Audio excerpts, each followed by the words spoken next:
I just want to go on tour one day with my friends, you know, like tour with a bunch of friends, just have all my friends on tour, you know, and just meet people and make music, make good music, really.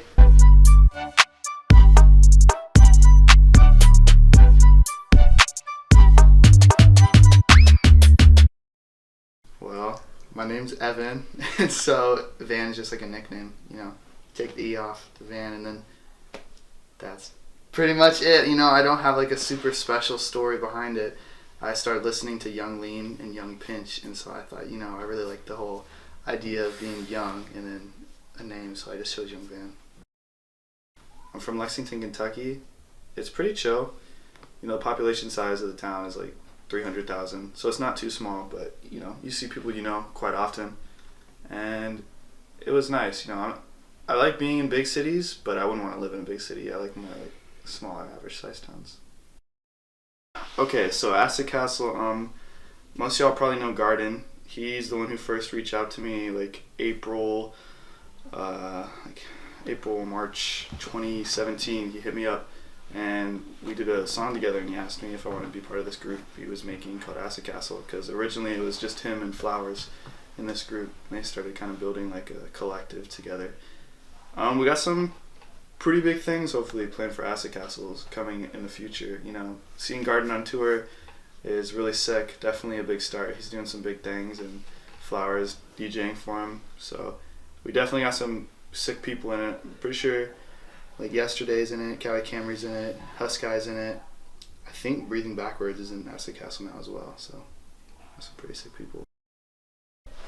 Well, both my parents are musicians, so my mom plays guitar and she sings, and my dad plays guitar and he sings, and my stepdad actually plays the bass and the drums, so I come from like a musically talented background, I guess, so I've always enjoyed listening to music. It's always been a passion of mine, but until like my senior year of high school, I never really wanted to like make music. I was in like band or like marching band for a bit, but I never really liked it. I was kind of just like really sad, and I was listening to like sad playlists on like YouTube, and I found like Lil Peep and Spooky Black, and I had GarageBand and like a Blue Yeti mic from when I wanted to be a YouTuber, so I just started making like really bad music, but it was really fun. It kind of helped. Yeah, Almost Something, that was like really bad project in my opinion, because it was just, I had a lot going on personally, and so just like really unhappy when I made that project, and I think that kind of led to me making not a great project because I didn't spend enough time like working on the songs, and instead I was just like trying to get it over with because it was just like kind of too like maybe personal. But yeah, I mean I really liked making a song with like Slumlust or Shay. He's really sick. He's super awesome dude. He's really talented, and Cozy Boy and Reina were also on that tape, and they're also great.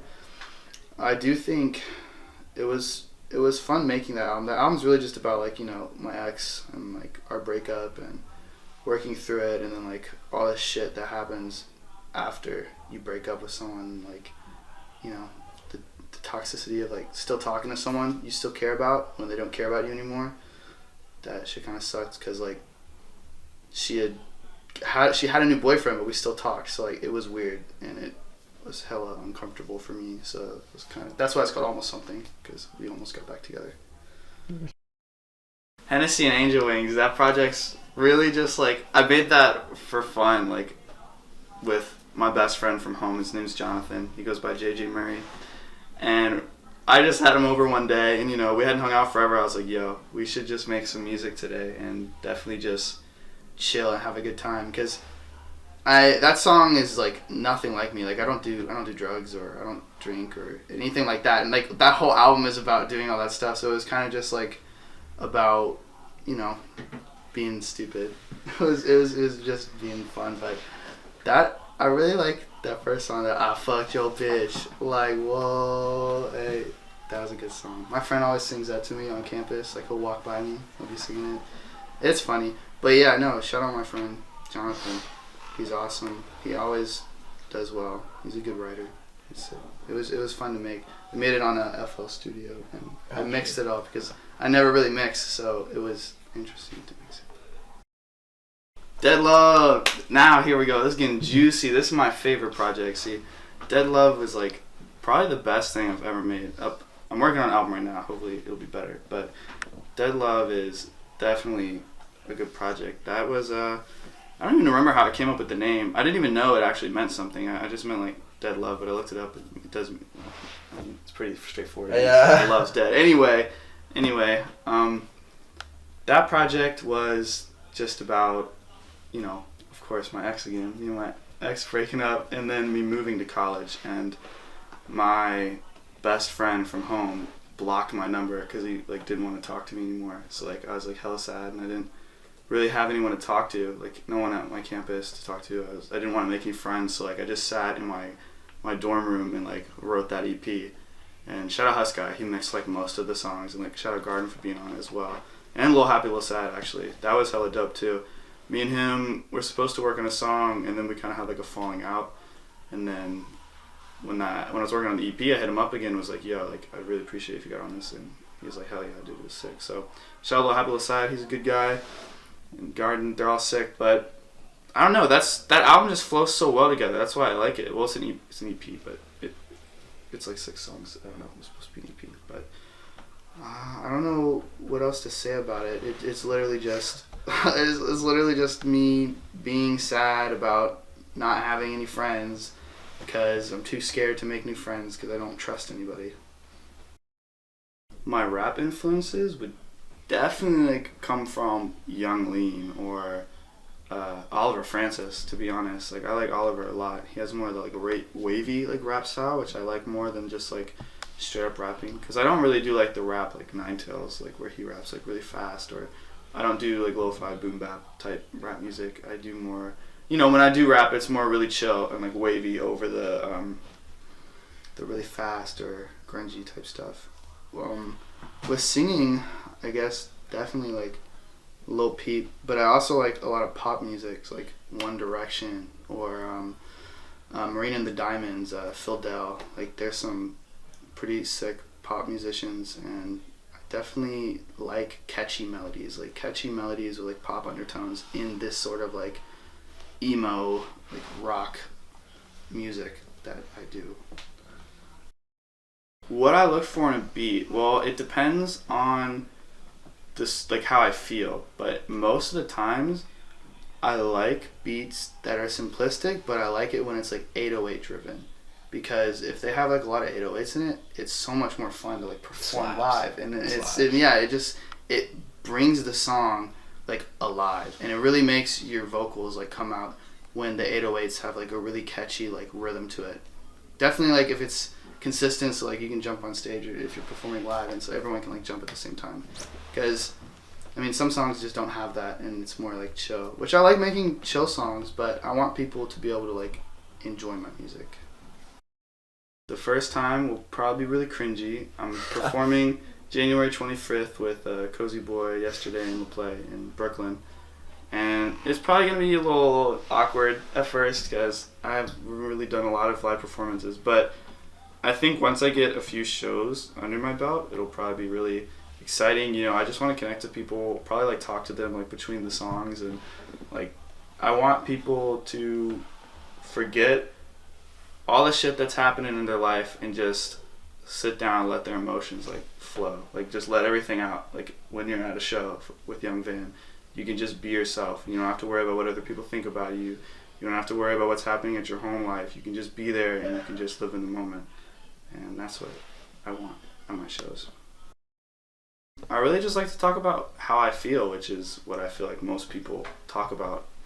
And there are some artists that, will tell stories or, make a concept behind it. But for me, when I sit down, I just usually freestyle over the song first. And whatever I'm freestyling is just how I'm feeling in that moment, or something that happened that week that really like upset me. Because I don't know, it's hard to write happy songs. I've tried writing happy songs. I can't do it. It's not easy. It's way easier to talk about the negatives, because there's so much more negatives. Okay, that's not true. There's not so much more negatives, but like it's you feel the negatives more than the highs sometimes in life. That shit brings like a certain passion out of you. Yeah, it really does. When Like you want to talk about it. Exactly. So it's so much easier to talk about the negatives than the highs, because when you're in those high moments, it's a good thing. You're enjoying yourself. Like you're with your friends. Like something great happened. But when you're in the lows, like you need to let that shit out. Like you need to talk about it. You know, you'll talk about something great that happened. Like, oh, that was the best night of my life, and you'll say that once. But like if some shit happens, you're gonna be like talking about it for a week. Like, dude, that really like fucked me up. Like I feel like shit, and it just drags you on. So like when I write a song, I like to get that off my chest and talk about stuff that's bringing me down. They definitely have helped me out personally. I know they've helped like a bunch of people out, you know, like Ian Scuff and 222. They definitely helped everyone out. I think that sometimes it is hard running a YouTube channel because money can become an issue when channels get bigger. And I'm not like shouting, like throwing anyone under the bus or anything, but originally most of those channels are about the culture. You know, they're about like all these people just trying to make music, and then it can become this sort of thing where like, oh, I can have people pay me to upload their song that can kind of fit into this. But besides that, I think they actually help a lot. You know, like Sad Chill's always supporting me. Shout out Sad Chill, he's great. Mefumetto as well. Like he was the first one. Mefumetto was the first one to upload one of my songs. I didn't even know he uploaded it. My friend told me, and it was I Waited on You. But they've helped me out a lot. You know, uploading music videos, just uploading songs when I drop them. Bootleg Boy actually has helped a lot too. He started doing Freaky Fridays where he uploads like alternative music besides lo-fi on his channel. And I think they definitely do, you know, drive, like they set a path of like what people want to listen to. Because if you see a song on Sad Chill, you're going to check it out. Like if I've never seen the name before, I'm going to listen to it and see who it is and like check the music out. So they definitely keep the artists like interacting with new artists, in my opinion. Shout out JJ Murray, that's my boy from back home, dude. Shout out Luke, shout out Ryan and Chris. They all go to my college, they always support me. I really appreciate them. Oh, and Ian too. Shout out Cowie, Garden's always supported me. It was really, I actually met Convolk and Gucci High Waters last night. They were really cool too, so shout out them for always supporting me. Nine Tails is really great. Maddie. Shout out everyone. Cowie, Husky. I could go on forever. I don't want to shout out too many people because this is gonna be like a 20-minute video. Yeah. But like everyone, you know I love you. Thanks for watching, guys. I really appreciate y'all.